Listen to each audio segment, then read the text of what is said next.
हाँ, greater size के लिए पाई बॉन्ड डिफिकल्ट क्यों है बेटा?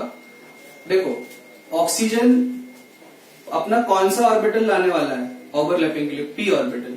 और जीनोन का साइज बड़ा होगा तो जीनोन डी ऑर्बिटल यूज करेगा, इसलिए ओवरलैपिंग कैसी होगी बेटा? वीक होगी ना। जब तक ऑक्सीजन उसको हायर ऑक्सीडेशन स्टेट में ना ले जाए, उसके साइज को छोटा कर दे और फिर ओवरलैपिंग कैसी होगी? वीक होगी। ठीक है, फिर ओवरलैपिंग वीक होगी। ये नोट डाउन करें।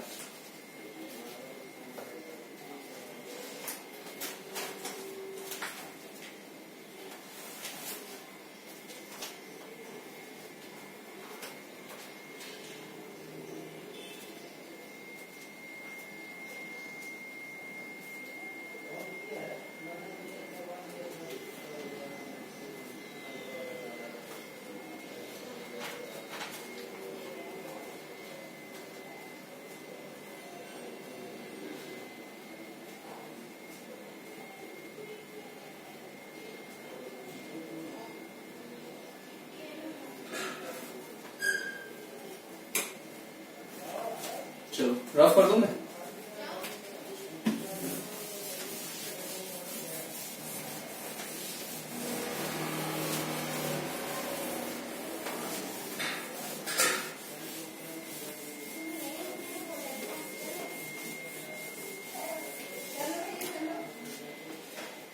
अब आप हाइड डालना बेटा।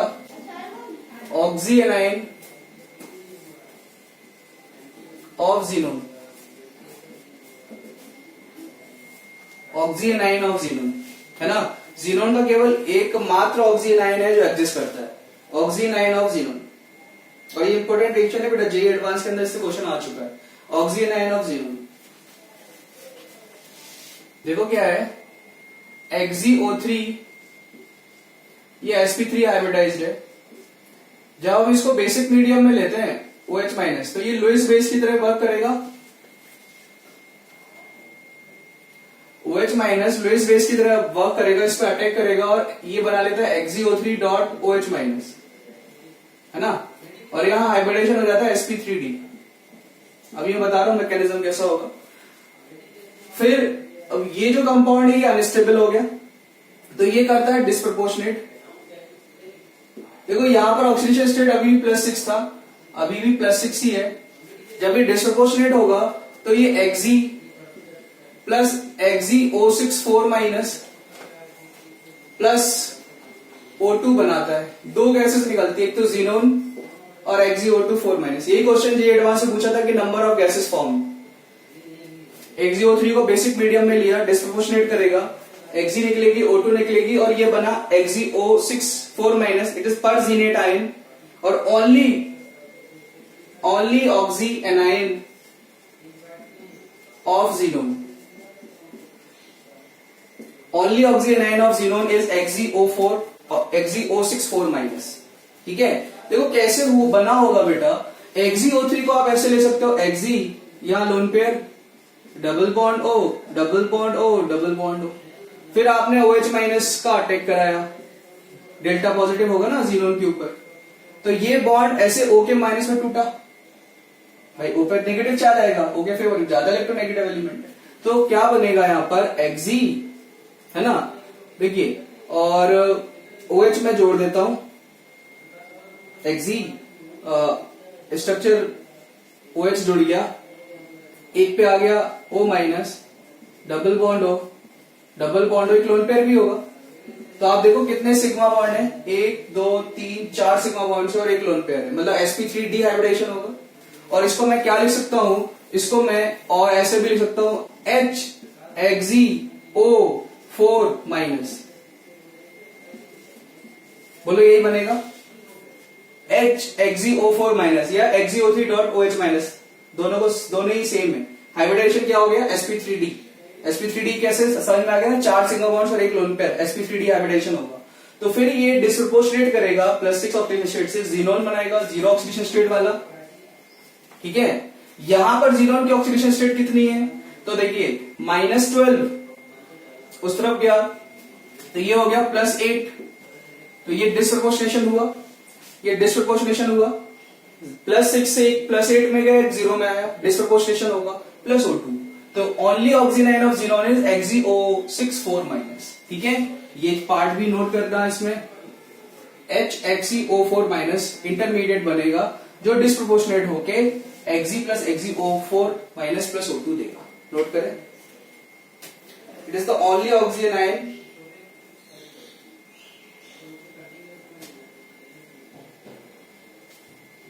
है ना। अच्छा, हाइड्रोजन के रिस्पेक्ट में वाटर भी होगा बेटा, हाइड्रोजन के रिस्पेक्ट में वाटर।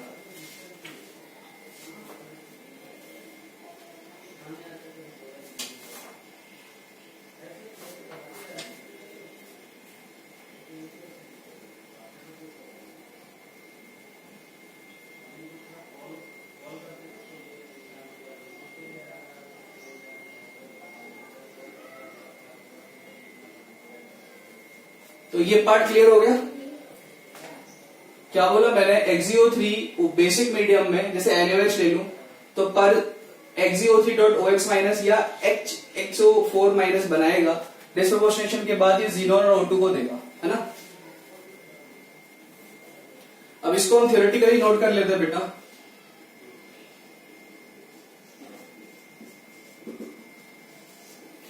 नोट बना के लिखिएगा, इंपॉर्टेंट पॉइंट है ना, एनसीईआरटी में नहीं दिया गया ये point.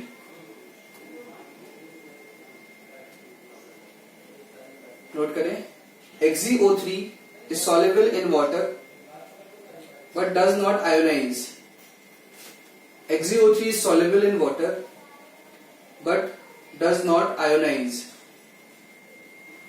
XeO3 is soluble in water and does not ionize. I am repeating, XeO3 is soluble in water but does not ionize. Full stop. However, in alkaline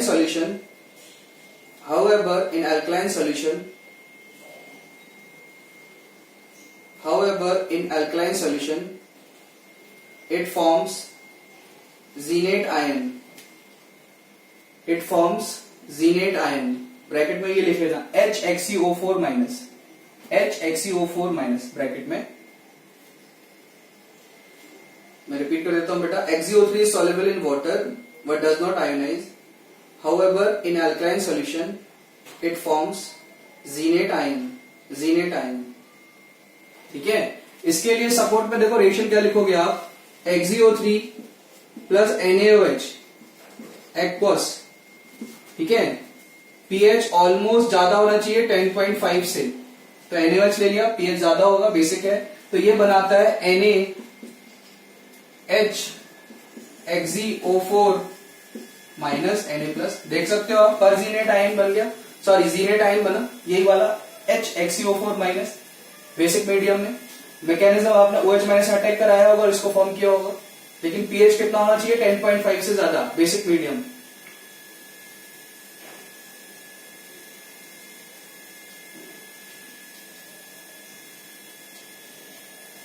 it is known as xenate ion, है ना। इसका name क्या है बेटा, xenate ion. HXeO4- is known as xenate ion. तो ये salt बना Na+ HXeO4-, जीनेट ion.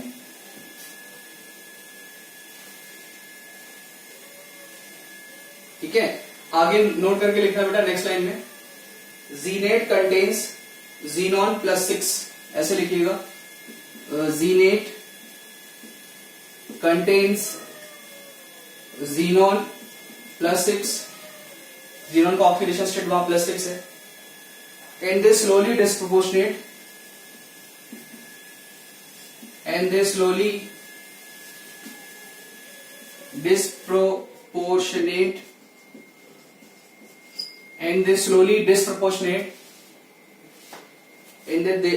slowly disproportionate in solution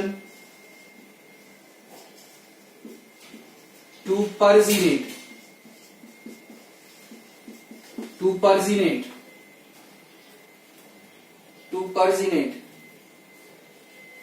ठीक है बेटा, अब मैं बैलेंस रिएक्शन लिख रहा हूं, देखो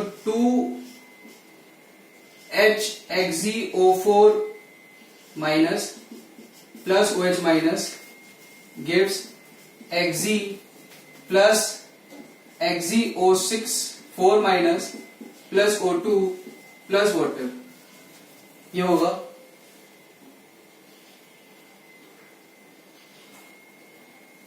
HXeO4 minus plus OH minus Xe 2OH minus कर लेना यहाँ पर 2OH minus Xe plus XeO4 4 minus plus O2 plus water. तो बात समझ में आ गई होगी बेटा। जो चीज मैंने यहाँ समझाई थी उसको थ्योरी में लिखा दिया आपको मैंने, यहाँ पर एक ही लाइन में आपको बता दिया था। ठीक है, जो याद रखने में आसान है कि जब अटैक हुआ तो जीनेट बना, डिस्प्रोपोर्शनेट होके परजीनेट बना, the only oxygen ion of xenon, the only oxygen ion of xenon.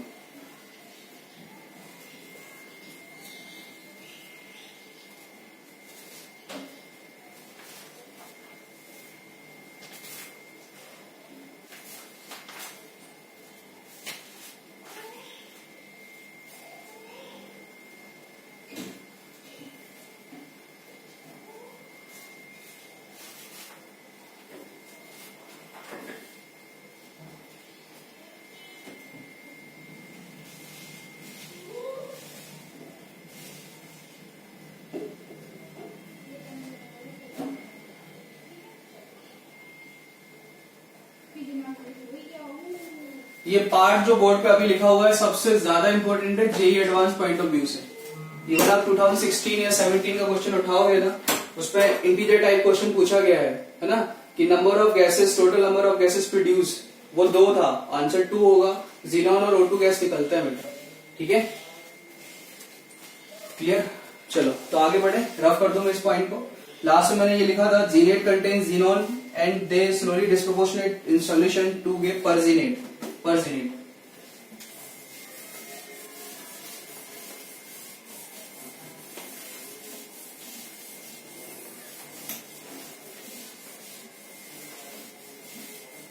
चलो तो एक बार समराइज करते हैं, हमने क्या सीखा कि जीनोन की कोवेलेंसी 2 4 6 8 है। फ्लोरीन के साथ ही XeF2 XeF4 XeF6 तक रह जाता है। ऑक्सीजन के साथ ये 2 ऑक्साइड बनाता है, XeO3 और XeO4, XeO3 और XeO4, और इसका एकमात्र ऑक्सीजन आयन है वो XeO6 4 माइनस है, जो परजीनेट आयन कहलाता है। ये कैसे बनता है? XeO3 जो कि वाटर में है ना सॉल्युबल है लेकिन आयनाइज नहीं होता है, जब हम इसको बेसिक मीडियम में लेते हैं OH माइनस के साथ लेते हैं तो ये बनाता है जीनेट आयन, और जो डिस्प्रोपोर्शनेट होकर परजीनेट आयन बनाता है, साथ में जीनोन और O2 भी निकलती है। ठीक है, यहां तक हमने पढ़ लिया। अब आप हेडिंग डालना reactions.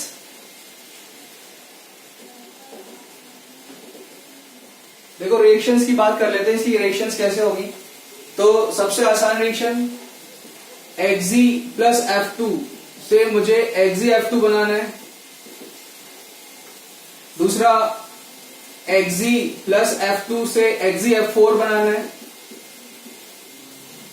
Third Xe plus F2 से XeF6 बनाना है। तो इन रिएक्शंस में सिंपल सी बात है कि जब XeF2, देखो ये ऑक्सीडाइजिंग एजेंट है, ये आसानी से XeF2 बना देगा, तो मुझे यहां पर एक्सीनोन को एक्सिस में लेना पड़ेगा, मतलब 2:1 का रेशियो हम लेंगे तब XeF2 बनेगा। तो ये रेशियो याद रखने पड़ेंगे एनसीईआरटी अकॉर्डिंग। यहाँ पर 1:5 है और यहाँ पर 1:20 है। ठीक है, तो ये हमें रेशियो याद रखना है। सिंपल सी बात है, देखो जब जीनोन एक्सिस में होगा तो XeF2 बनेगा, जब फ्लोरीन एक्सिस में है तो XeF4 बनेगा, और जब बहुत ज्यादा एक्सिस में है फ्लोरीन तो XeF6 बनेगा। ठीक है, टेम्परेचर कंडीशन हम लिख सकते हैं 673 केल्विन एंड 1 बार, ये 873 केल्विन है। सेकेंड वाला 873 केल्विन, 7 बार प्रेशर। ठीक है, और एक और लास्ट में 573 केल्विन। ठीक है, 573 केल्विन, ये आपकी सीआरक्यू में दी गई रिएक्शन बेटा ना, 70 to 60 बार, ये कंडीशन गिवन है। क्वेश्चन नंबर है ये सीआरक्यू में, क्वेश्चन नंबर 8 है, क्वेश्चन नंबर 8 है सीआरक्यू में, सीआरक्यू में क्वेश्चन नंबर 8 है। ठीक है, देखो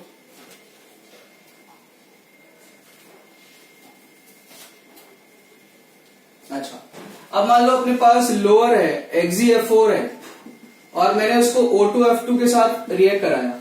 तो बताओ क्या होगा। O2F2 एक अच्छा फ्लोरिनेटिंग एजेंट है, ये इसको फ्लोरिनेट करेगा और XeF6 में लेके आ जाएगा और खुद O2 गैस रिलीज कर देगा।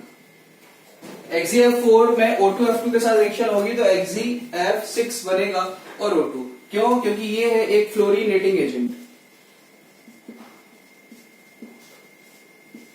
फ्लोरिनेटिंग एजेंट, और लीस्ट स्टेबल था। OF2 के कंपैरिजन में इसकी स्टेबिलिटी कम थी बेटा। नोट डाउन करेंगे रिएक्शंस, फिर हम आगे बढ़ते हैं।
कंप्लीटेड, नोट कर लिया। चलो, तो 4 तक ये रिएक्शन हो गई है, आसान से रिएक्शन है बेटा एनसीईआरटी अकॉर्डिंग। अब इनका जो हाइड्रोलिसिस है वो सबसे ज्यादा इंपॉर्टेंट है, ठीक है। देखो रिएक्शंस में हाइड्रोलिसिस में बोल रहा हूं, hydrolysis of xenon fluorides, reactions में ये हाइड्रोलिसिस ऑफ जीनोन फ्लोराइड्स, हाँ नॉन रेडॉक्स हाइड्रोलिसिस। देखो एक्चुअल में XeF2 को हम वाटर से रिएक्ट करेंगे, हम XeF4 को वाटर से रिएक्ट करेंगे और XeF6 को हम वाटर से रिएक्ट करेंगे। यहां पर +2 ऑक्सीडेशन स्टेट है, यहाँ +4 ऑक्सीडेशन स्टेट है, यहाँ +6। ध्यान देना बोर्ड पे बेटा, आप नोट नहीं करें, मैं आपको याद कराने की कोशिश कर रहा हूं कि इसके प्रोडक्ट हमें कैसे याद रखने हैं। देखो बेटा +2 ऑक्सीडेशन स्टेट है तो हमने ये सीखा कि वाटर में यहां पर फ्लोरीन हटाएंगे और ऑक्साइड बनाएंगे क्योंकि इसका ऑक्साइड है। अच्छा, तो +2 के रिस्पेक्ट में कौन सा ऑक्साइड बनाना पसंद करोगे? XeO, है ना। तो मान लीजिए मैंने बनाया XeO, लेकिन हमने ये सीखा कि XeO तो अनस्टेबल होता है, एग्जिस्ट ही नहीं करता। इसका मतलब ऐसा मानो कि ये बना होगा, होता नहीं, ये बना होगा और ब्रेक करेगा। तो ब्रेक किसमें करेगा बेटा? ये ब्रेक करेगा xenon plus half of O2 में। भाई XeO अगर टूटा तो xenon plus half of O2 देगा, प्लस फ्लोरीन लीविंग ग्रुप होगा तो इसके रिस्पेक्ट में HF। तो बात ये समझ में आई कि जब XeF2 का हाइड्रोलिसिस करते हैं तो जीनोन बनेगा प्लस O2 प्लस HF। चलो अब इसमें आ जाओ XeF6 plus water, XeF6 plus water में, ठीक है। तो XeF6 +6 ऑक्सीडेशन स्टेट है, +6 ऑक्सीडेशन स्टेट वाला आपके पास XeO3 है भाई, +6 वाला XeO3 है प्लस HF। तो मुझे एक बात बताओ, क्या ये स्टेबल है? बिल्कुल, तो ये बन जाएगा। अब समझो +4 वाला, यार हम क्या करते थे +4 के लिए, +2 और +6 दोनों के प्रोडक्ट मिला के लिख दो, +2 और +6 दोनों के प्रोडक्ट मिला के लिख दो। मतलब देखो यहां से आया जीनोन, यहां से आया O2, यहां से आया XeO3 और यहां से आया HF। ये याद करने का तरीका है, बहुत आसान तरीके से मैंने हाइड्रोलिसिस सिखाया बेटा आपको, नहीं तो आप भूल जाओगे कि कब Xe बना था, किसमें O2 बनता है, जब क्वेश्चन आएगा किसमें XeO3 बनता है, बहुत कंफ्यूजिंग है, ठीक है। बहुत आसानी के साथ समझो, XeF2 +4 है तो आपने सोचा कि XeO बना होगा, लेकिन ये तो अनस्टेबल है, ये टूटा, Xe plus O2 plus HF तो सभी में बनेगा, ओके, लीविंग ग्रुप फ्लोरीन है। अच्छा, इसमें क्या है कि +6 वाला XeO3 बना, XeO3 जैसे ही फॉर्म हुआ ये तो स्टेबल है HF। अब +4 तो +4 इसका एवरेज है ना, तो हम दोनों के प्रोडक्ट मिला के लिख देंगे जीनोन O2 XeO3 और HF। ठीक है, ये याद करने का तरीका है, तो नोट कर लेंगे जीनोन फ्लोराइड्स के। ठीक है, अच्छा अब एक चीज और समझो बेटा, क्या इसका मैं पार्शियल, ये तो कंप्लीट हाइड्रोलिसिस हो गया,